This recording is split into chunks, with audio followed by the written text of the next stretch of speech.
Hi everyone, it's Christine at CLAldridgeArt, and I am back for part 5 of our Coloring in Fabulous Flowers. I do believe this will be the last part of it.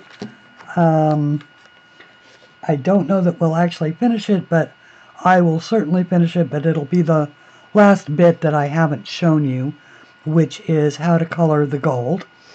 But I alluded to the fact that I had started this year's Christmas drawing, and so this is what it'll be. It'll be ornaments hanging from a tree. It is very much a work in progress at this point in time, but it'll be for a live color along.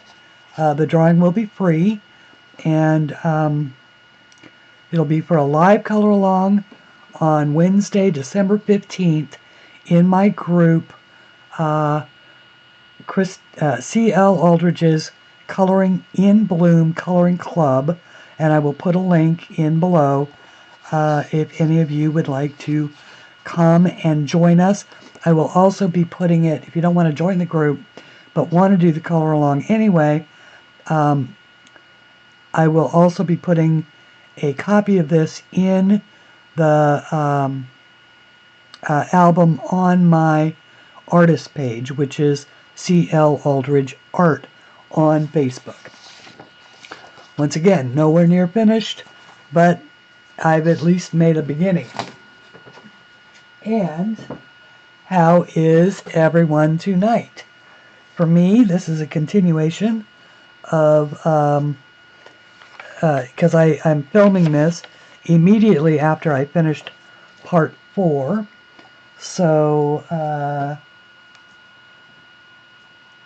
this is where we are, and we'll just zoom down here and we will get started.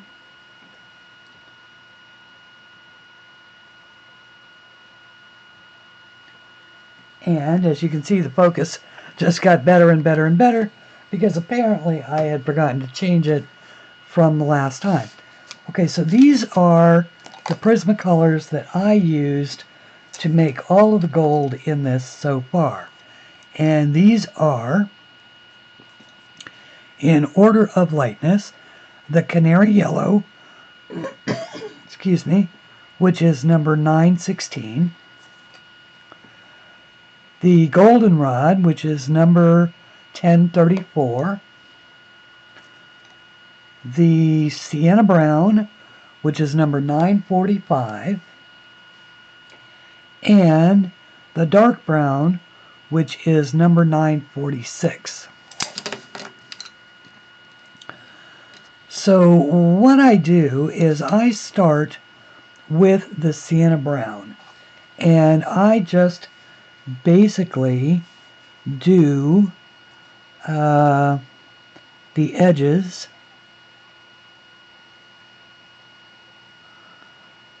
in a very light coat, just sort of color mapping. And of course you do it darker around the edge because you are trying to establish a 3D effect. I also do this lightly in the whole of this little section here, because this is meant to be the underside of this gold mounting.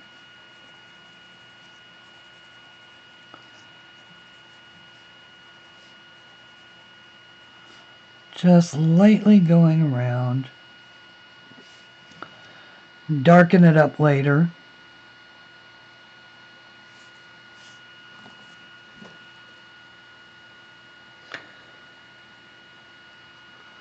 I don't know if you can actually see that or not.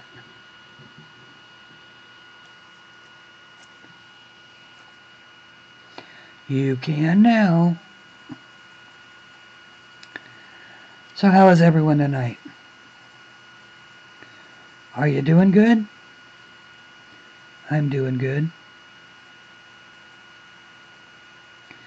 Had a little anxiety earlier in the day But I don't usually suffer from anxiety of any kind, but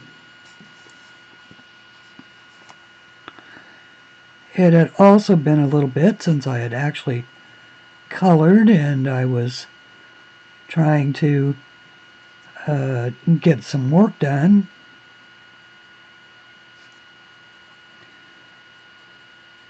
Trying to keep the ball rolling on my company and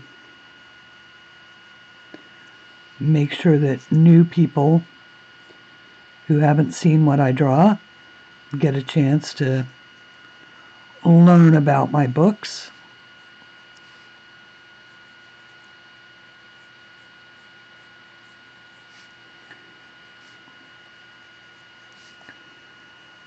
And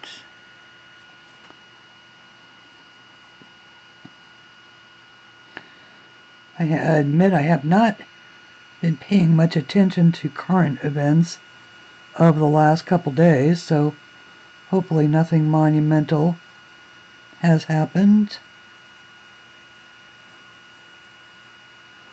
I can tell you a lot of things that have happened on YouTube, but not many that have happened in the real world.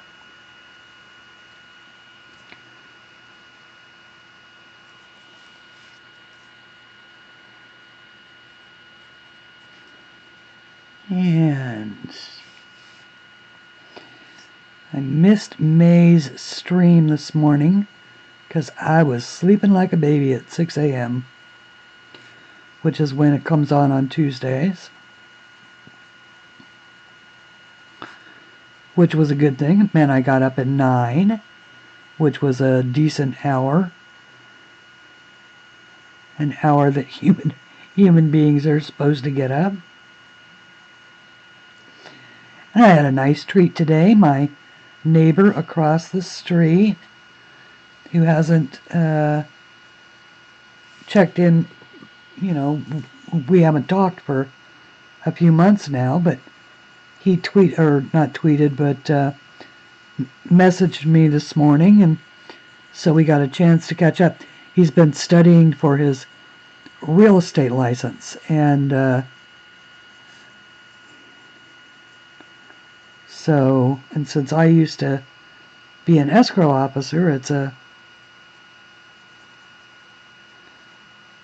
I like to keep up with what's going on in the real estate world.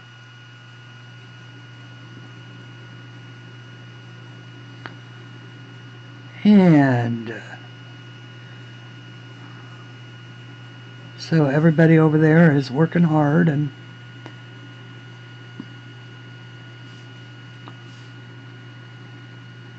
doing the holidays and all of that. I got a beautiful Christmas card today from Caran Johnson. Caran, thank you. And other than that, it's just been a day of, I've been wearing my marketing hat today. That could explain my anxiety. Okay, and then I'll come in and I'll just blend right over that. This is the goldenrod. So I'm just going to work the goldenrod over the sienna brown and closer in, leaving the goal is to leave a narrow highlight.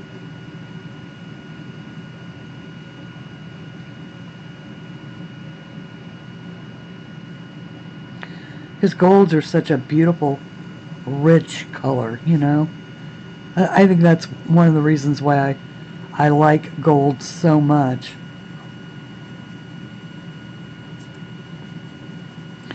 My skin tone calls for gold. I don't look good in silver at all, which is too bad because silver is so much more affordable than gold, but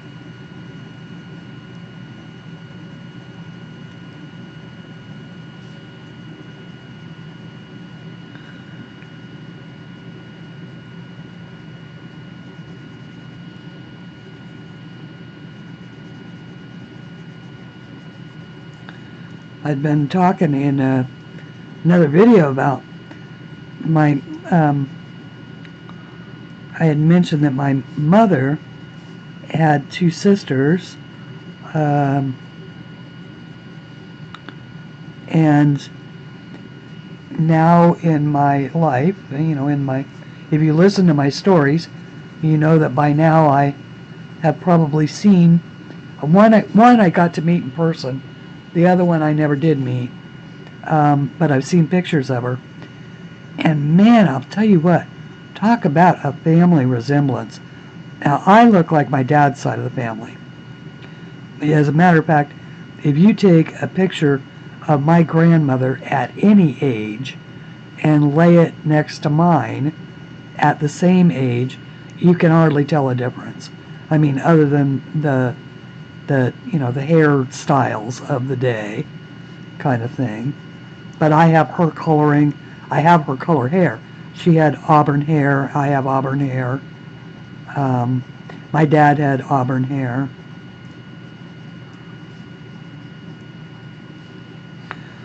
But my mother had jet black hair and jet black eyes. And my dad had red hair and blue eyes. And so I came out with auburn hair and brown eyes.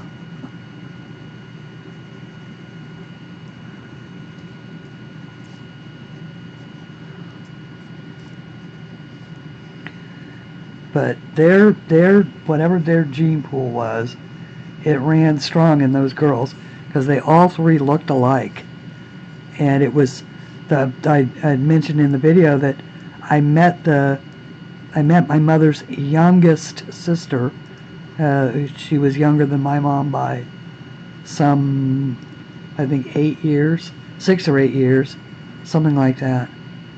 But when I met her the first time, it was like my mother had passed away many years, or 6 or 7 years before, and it was like looking at my mother all over again.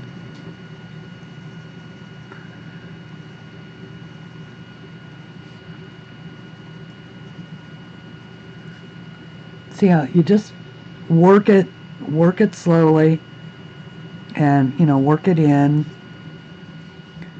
And now I'm going to switch to the canary yellow, which is a brighter yellow.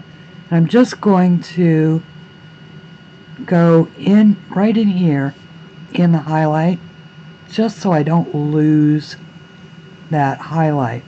I'm going to brighten it up, even though we have the base of NEOCOLORs down. Just brighten it up lightly.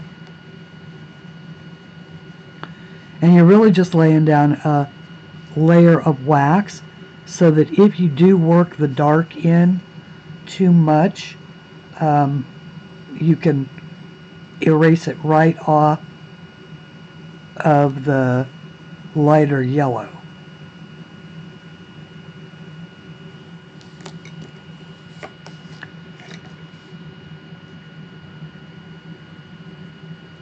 And I'll work a little more brown, more of the sienna brown, closer to the edges.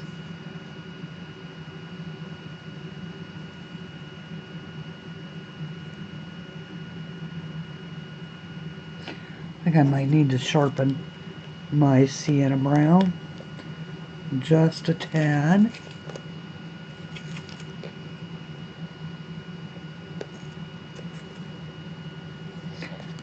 And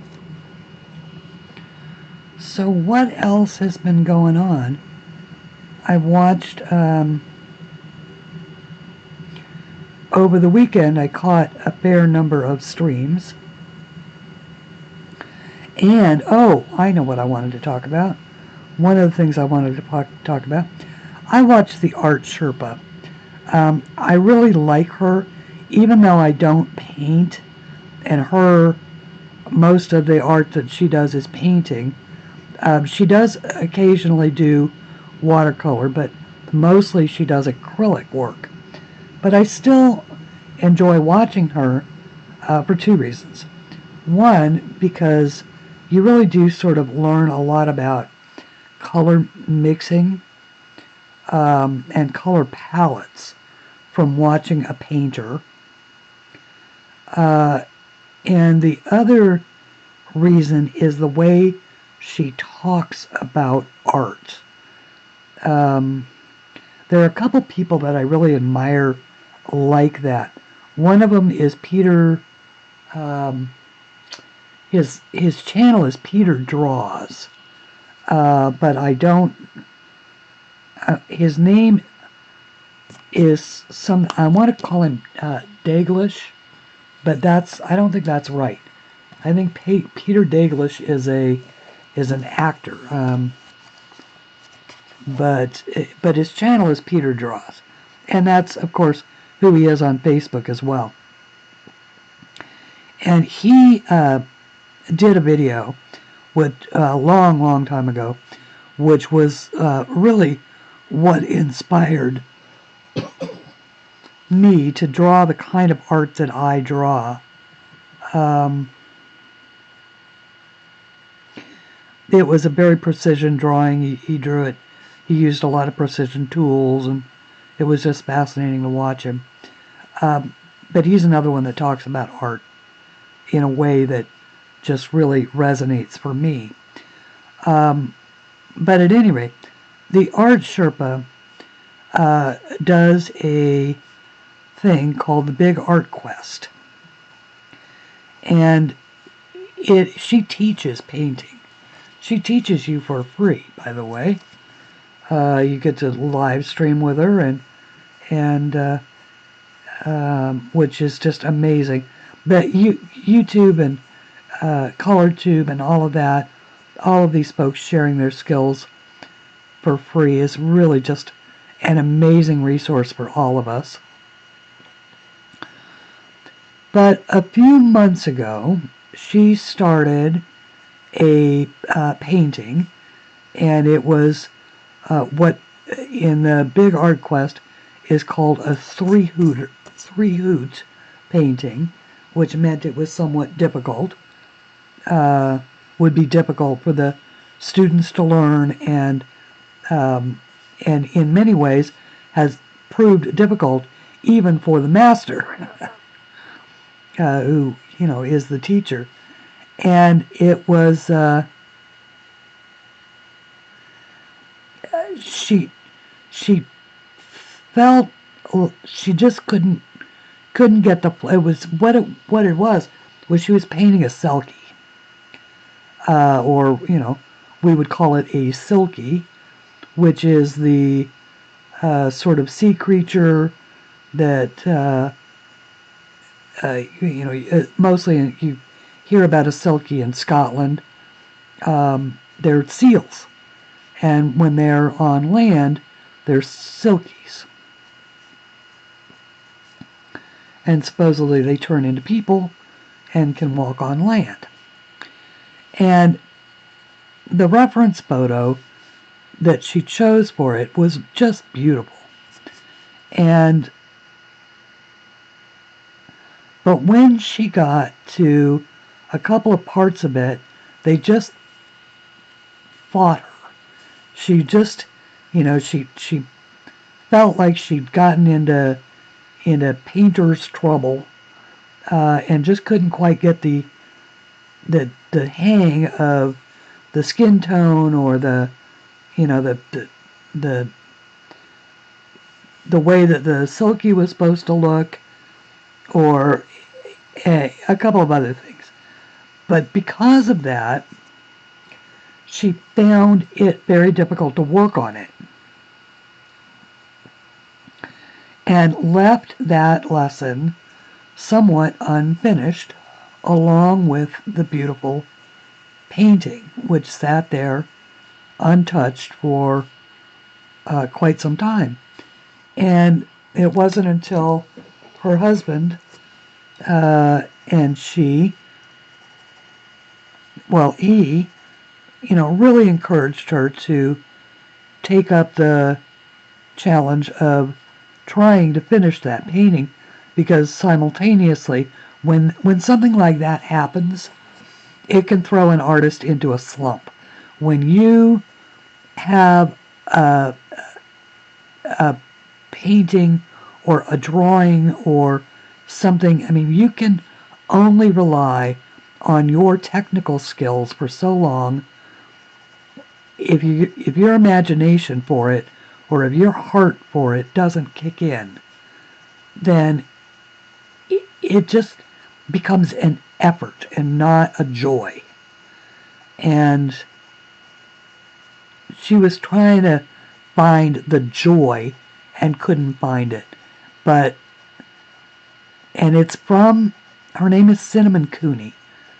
But it's from her that I have learned the power of what she calls just fighting it out. You do have to fight it out. You have to recognize when to stop fighting, when to take a break from it and walk away. And I've talked about this in my videos too. If you've got a page and it is just going wrong, walk away. Work on something else. Go garden. Go, walk the dog. Leave it be and come back to it when your heart is in a place that you can actually work on it again.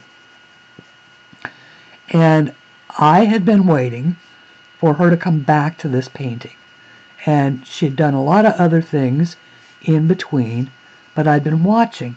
And so yesterday, or the day before, up popped the notification that she was going to continue the painting. And I loved how honest she was about why she hadn't been working on it, how wonderful the people in her group were about supporting her through this, sort of slumpy period, and look at how cool that looks. Look at how absolutely cool that looks. That is so good. I am so proud of that particular piece. Darn. See? My heart is in it. And so at any rate, so I watched her as she caught the wave of being able to finish that particular project.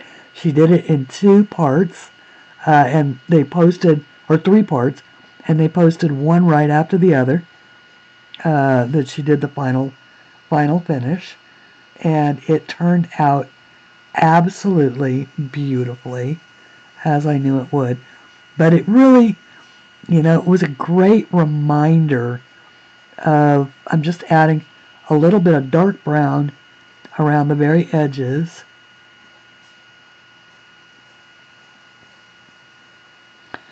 It was just a really good reminder that, you sometimes you just have to lace up your gloves and go for it.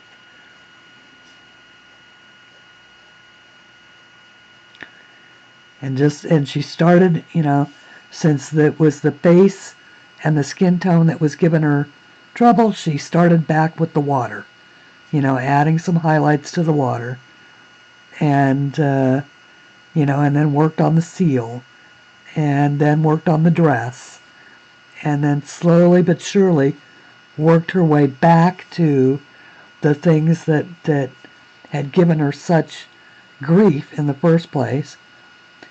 And suddenly there it was, the path, the path opened up, and she saw the finish. And it was very inspiring. And that is actually when I started my Christmas drawing. Is after watching that video.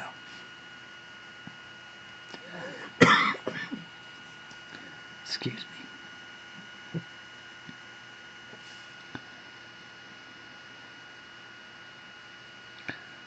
So, and Peter talks about art like that too.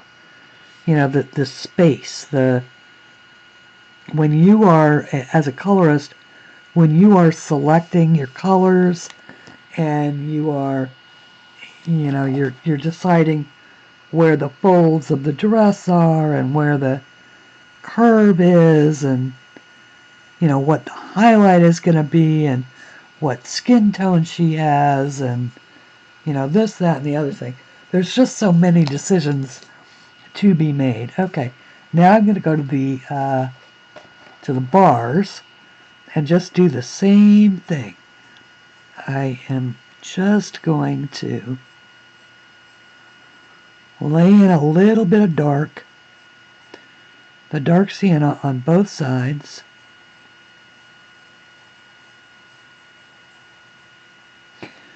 Really, these bars, they're so narrow that they're just kind of a mash. But see how this really makes...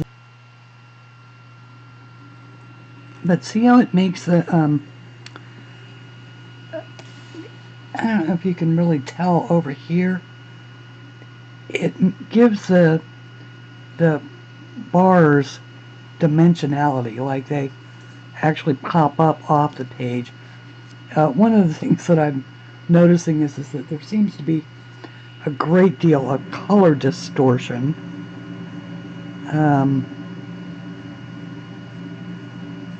Between what I see and what you see on the camera. So you'll just have to take my word for it and give it a try. So this is the sienna brown.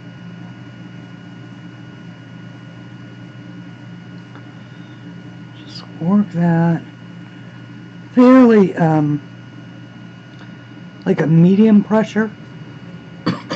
Excuse me.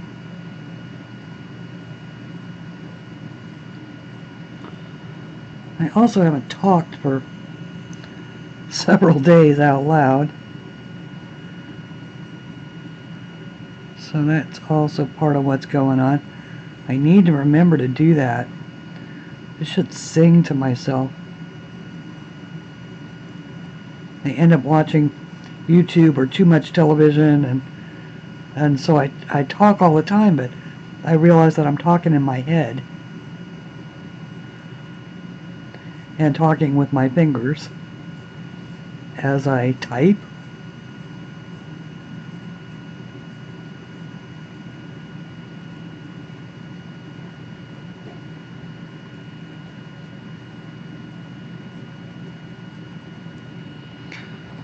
Now I will do just a very, very light coat, or you know, like over this, of the canary yellow. Excuse me.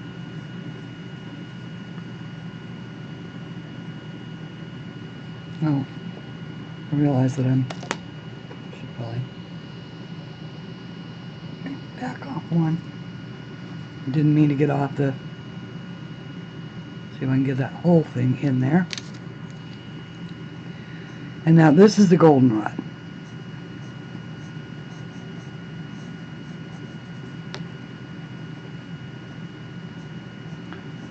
And you just add that in there.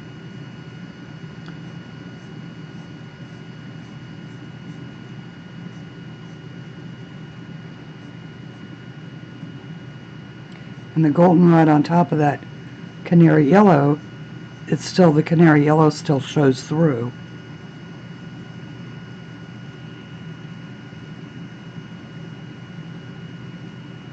Okay.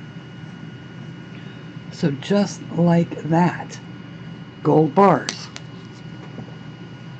with dimensionality. And then I think that the one thing that I haven't shown you yet is how I did these, which there's a little trick to making those look like they have depth and color. So maybe I'll show those to you right now. And I am, let's see, no I'm not. I was going to say, I'm actually going to turn Because if I was doing this and I were alone, and y'all weren't here, I would actually turn the book like this. But I do need to get the right colors so that I can do that. And I need pink, and I need the mulberry. Pink, mulberry, and I believe it was the process red.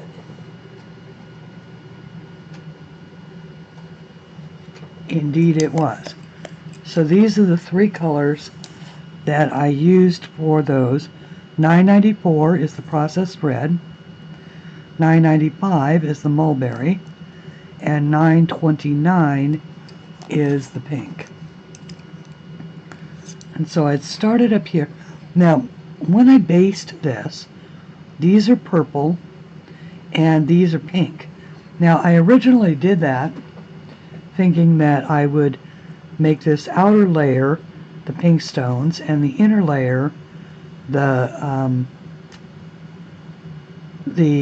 amethyst stones, and I changed my mind and I decided to do it all in pinks. So that is why I did that.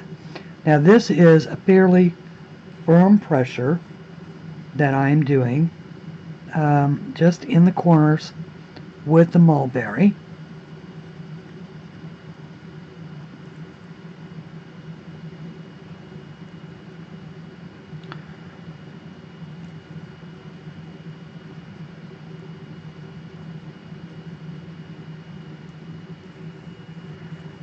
And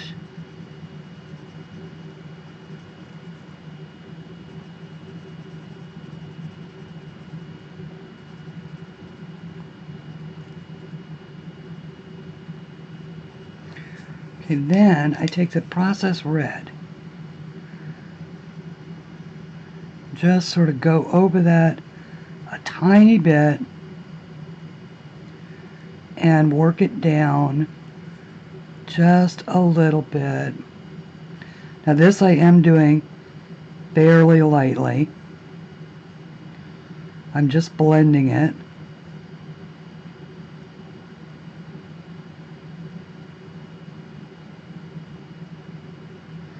Making sure that there aren't any little holes in the wax showing through. And now I've got the lightest pink, or the lighter pink, and I'm going to also fairly lightly do the whole thing.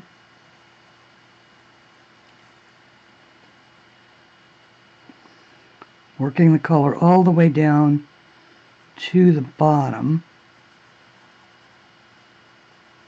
And I'm blending fairly lightly because I don't want to blend so much of the process, or so much of the dark shades down that I lose this light space right here.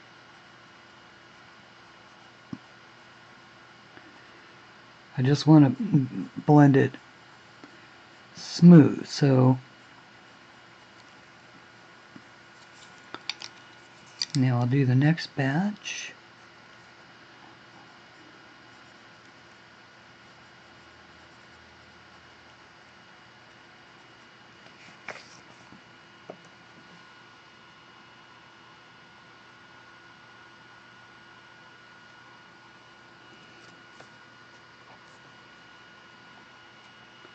That's still in focus. Looks like it's still in focus. Once again, my old eyes, older eyes, oldish eyes, my oldish eyes.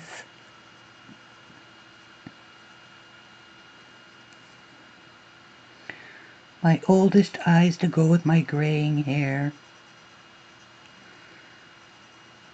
Thank you, Anne, for letting your hair grow out, making me feel less alone in the fact that we're going gray and enjoying it.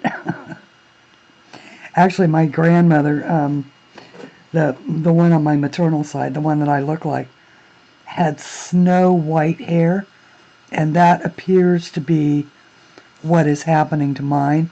It isn't going gray so much as it's going snow white, and I can live with that. I can live with snow white hair. Hopefully not too soon, but even my grandmother was 97 when she passed away, and on my grandmother, she actually outlived my dad by 3 years, I think. Yeah, she died in 1997. He died in 1994. Oh gosh, that probably was the very hardest thing. The one thing that I got away with my dad asking me not to tell my sisters that he was sick and me telling him anyway. But he never told his mother. Never. And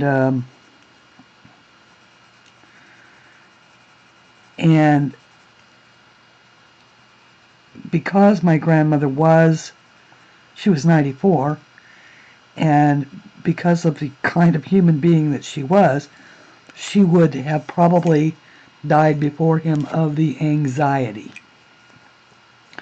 of knowing that her son was sick and that she couldn't be there to take care of him. So he never told her. And now my aunt and uncle built my grandmother a house next door to them so that she would be able to have her independence, but also be, within reach in the event that there was, some kind of emergency. They could keep an eye on her. And so it fell to them to have to, because obviously once he passed away, they couldn't keep it a secret anymore. And bless my grandmother's heart, she wasn't mad that he didn't tell her. She said it was his last gift to her. That, that he let her not have all of those months of worrying about him. So I thought that was very gracious of her. Because he was her only son. And good God, no woman was ever good enough for him. Ever. Ever. Not his first wife, not my mother, not my stepmother. No woman was ever going to be good enough for her son.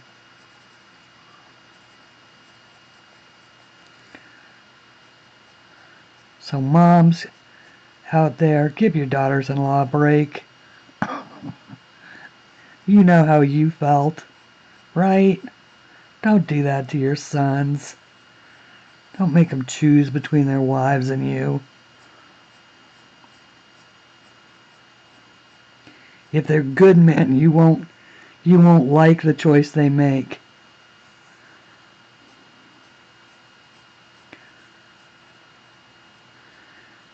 And the poor sons should never be put in that position.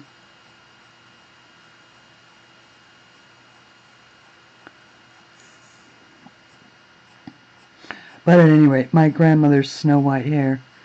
So I'm hoping mine will.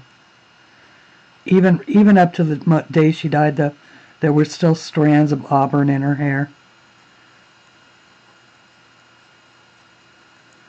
Okay, so now we've got those nice blends.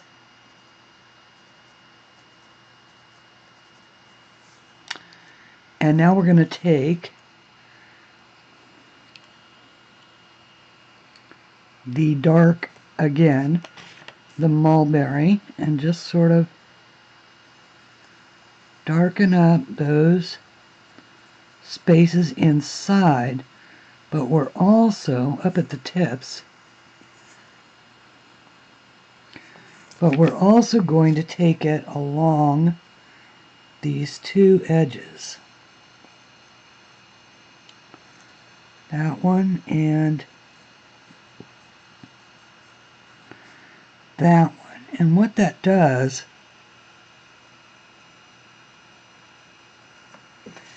is it sort of pops that light space and gives it a dimension like a curve, like it's curved over.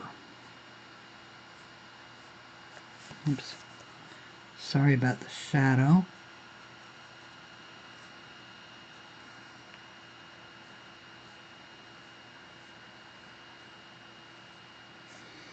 It's very subtle, and I don't know that it'll photograph well, but it looks looks really good on the page.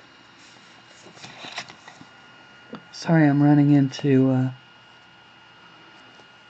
shadow problems there.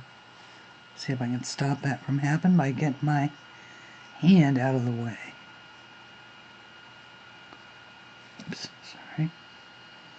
Wrong one.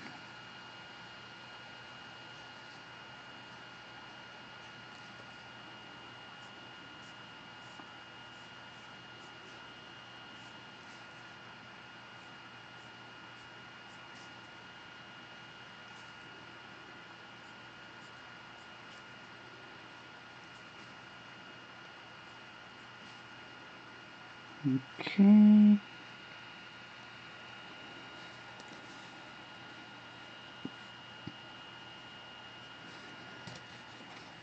I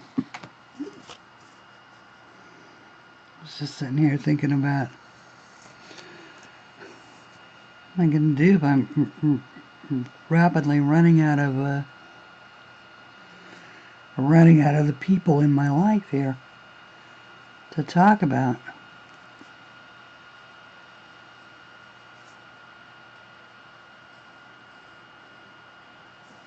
I don't dare tell you about my adventures with my best friend. Those are stories we'll take to the grave.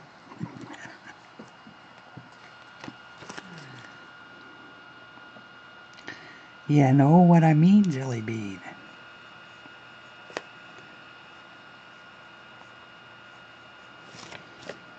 The indiscretions of the young and dumb.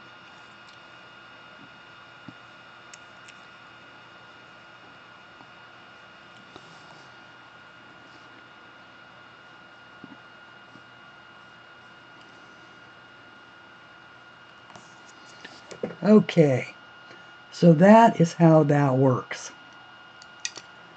And that, I believe, is all of the techniques and all of the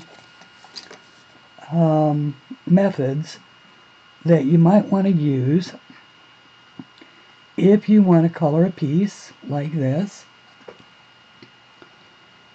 Oh, look at the way that glare catches. Jeez. Give me my glare cutter back. There we go. That is the downside of working with wax. You know, wax-based pencils is that they do lay down that sheen, don't they? Turn it over and you can really tell.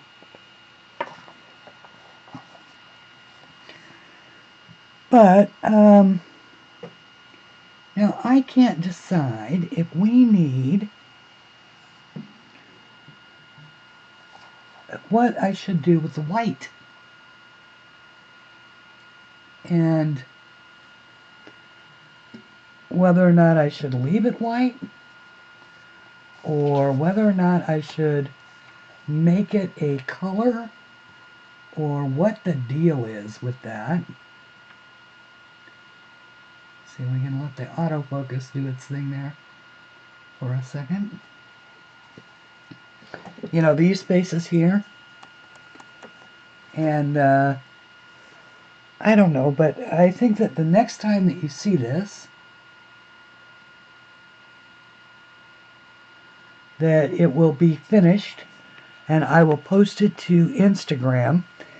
I'm anxious to start on a new piece. Well, I really can't tell if that's in focus or not. Oh, I see. Hello, dumb me. Now, let's take it all the way out of focus. Then hit the autofocus. Then turn the autofocus off. Okay, so that should hold. And not, that's what I was seeing. I was seeing it do the heartbeat thing.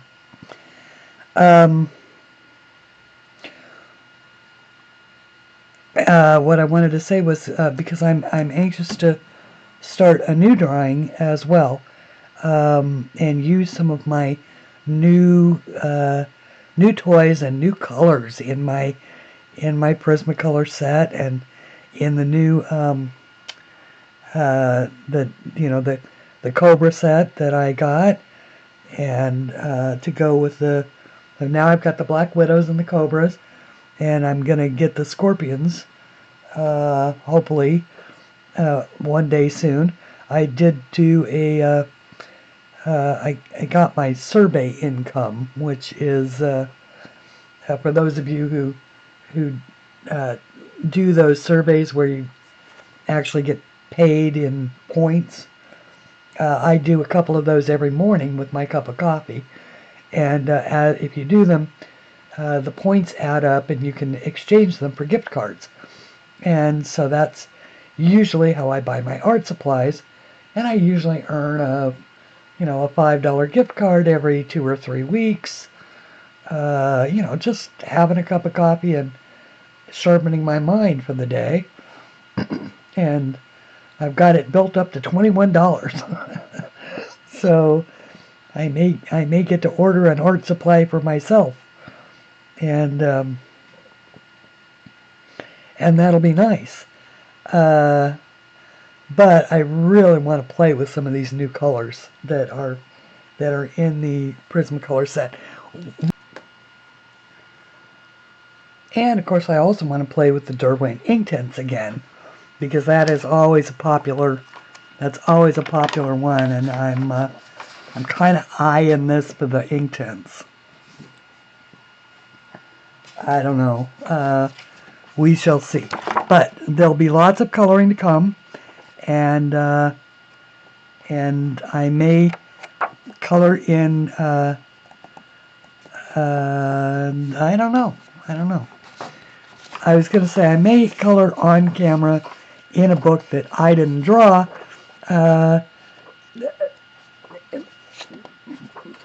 But but I almost like to do those on my own time. You know what I mean? But at any rate, until the next time we meet, I do hope that you've enjoyed this. Thank you for your patience while I tell these bizarre stories of things that have happened in my life. And like I said, I don't know what I'll do when I run out of stories. I'll just have to figure out a different kind of content. But until then, please color something pretty. And thank you so much for watching and joining me. And until the next project, see you then. Bye.